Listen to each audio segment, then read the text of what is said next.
Swaddy Cup. So what I'm here today to go over is shin pads.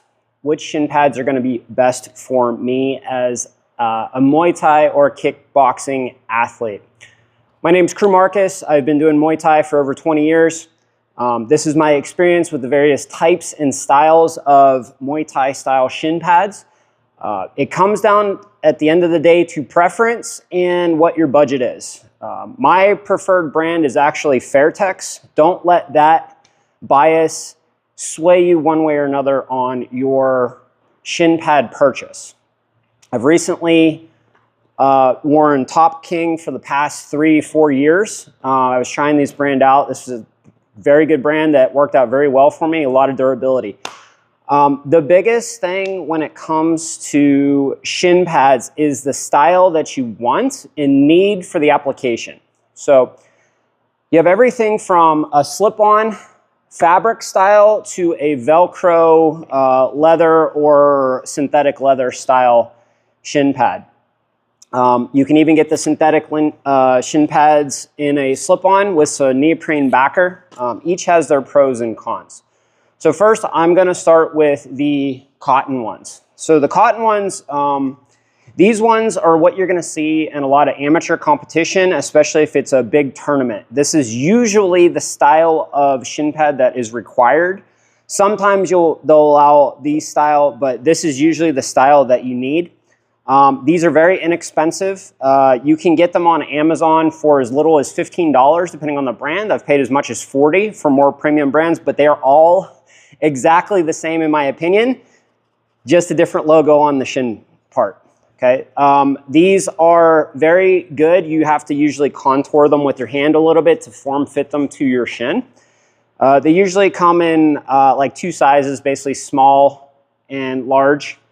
The kids that train in my gym, I have them wear these for the most part because they're just low cost impact for the parent. They do provide some protection, but not adequate protection for hard training, especially as an adult. Kids are perfectly fine. They're very comfortable. They do tend to smell if you don't clean them regularly, so wash them, don't dry them, okay, because they'll get all warped if you dry them. Just throw them in the washer, gentle cycle, and you'll be good to go. So this is your lowest economic cost to entry for buying shin pads. However, they will offer you the lowest amount of protection. They usually have a strap that wraps around. I always cut it off because I find that strap pretty much useless. So I just cut it off, let it go here. If I do need to compete or have a competition that would require these, basically you just get your athletic tape and tape it tight so it doesn't shift as much. The downside to a slip-on is they will slide a lot more than a Velcro one. These ones less so because they're much tighter, but once these get worn in and the elastic gets worn out, it'll slide a whole lot more. So moving over to the synthetic one, these are going to provide you much more protection. The neoprene is very, very comfortable. So these are extremely comfortable. Again, this strap pretty much does nothing. I personally was not a fan of these. I thought these moved way too much. Once this neoprene gets stretched out, it gets even worse. So personally, I actually did not like these. However, I know people that love these ones. So again, it's down to preference, but in my experience, these moved around, and what I mean by move, they twisted quite a bit. They did not stay in place. So I was always finding like when I'm sparring or hard drilling, I was always having to fix these, the orientation of these. So these ones I was just not a big fan of. These are not ones that I don't recommend these as far as like, not from a quality perspective, but from a performance perspective. Quality, these things are 10 years old. I bought these in 2011. No, sorry, these are 14 years old. I bought these in 2011. So, and I got them in Thailand. So that's how old these are. These, like I said, they have lasted. They have been used, but they do tend to move a lot. So from quality, it's a 10. But as far as performance, I call them like a 3 out of 10 because they move too much, in my opinion. Okay, so then you have the myriad of what I call just the Velcro strap ones. So this is Fairtex, big fan. This is their newer This isn't their newest version. Their newest version has something that it kind of curves up to cover the outside of the knee a little bit more. That's pretty much the only difference between these and their newer model. You'll see an upswept outside curve to protect the outside of the knee a little bit. These ones are great. These have really good contour, adequate padding. They're not double padded, so they're just single.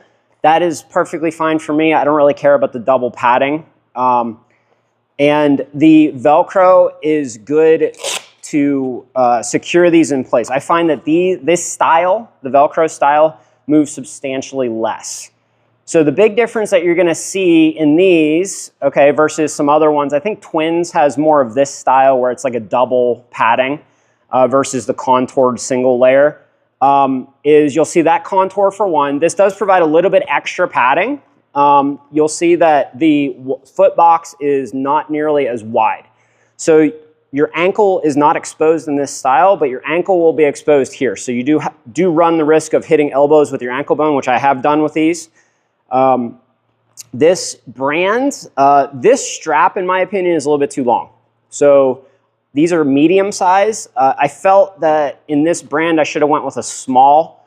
These are mediums, they fit perfectly. So you gotta check your size as well. These are both mediums. From a height perspective, they're exactly the same. The back strap, if you have really big calves, the Top King is gonna be really good for you. If you have normal average size calves like I do, the Fairtex would be just fine. I think Twins is about the same length.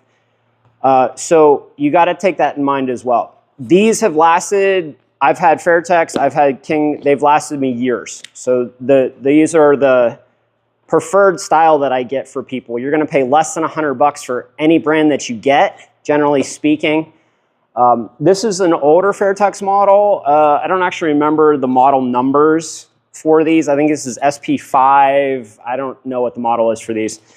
But you'll notice a difference in the shape. This one has a small double.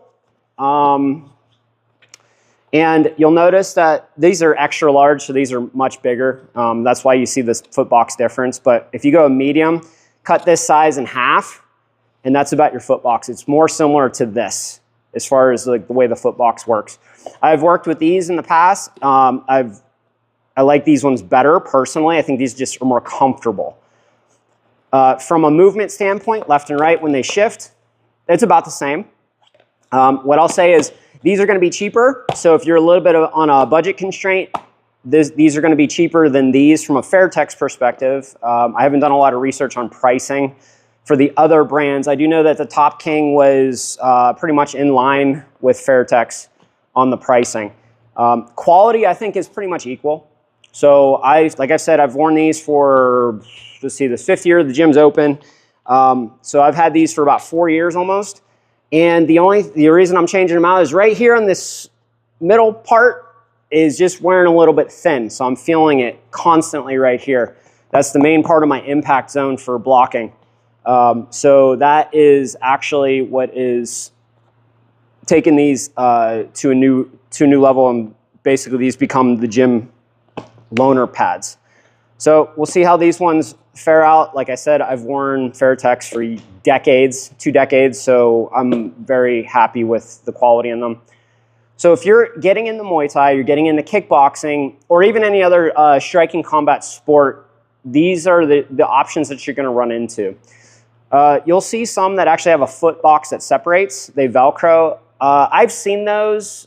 They work well. They work just fine, but I think they're a little bit more work than what's necessary.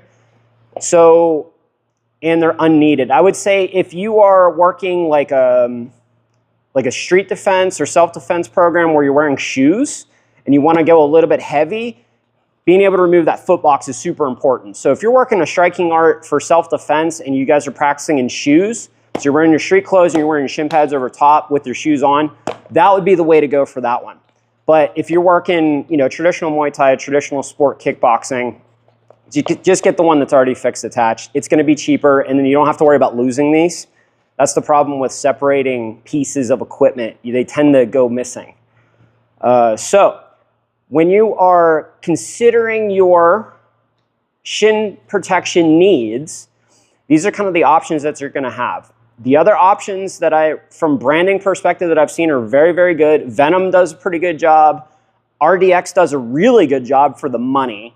And there's some other brands out there that I just don't know off the top of my head. You know, the traditional Thai brands, Boon, if you can find them, Twins, if you can find them, Yakao, if you can find it. Yakao runs very big. That's one thing I do find. Yakao runs extremely big, so definitely downsize the size that you need for Yakao. Very high quality, but it's going to be at a premium price. So this is what you're looking at when you're going into this. If you find this helpful, leave me a comment, see if there's any other brands that you like. If you want to see other type stuff, reviews on quality on what you need to get your barriers to entry, let me know.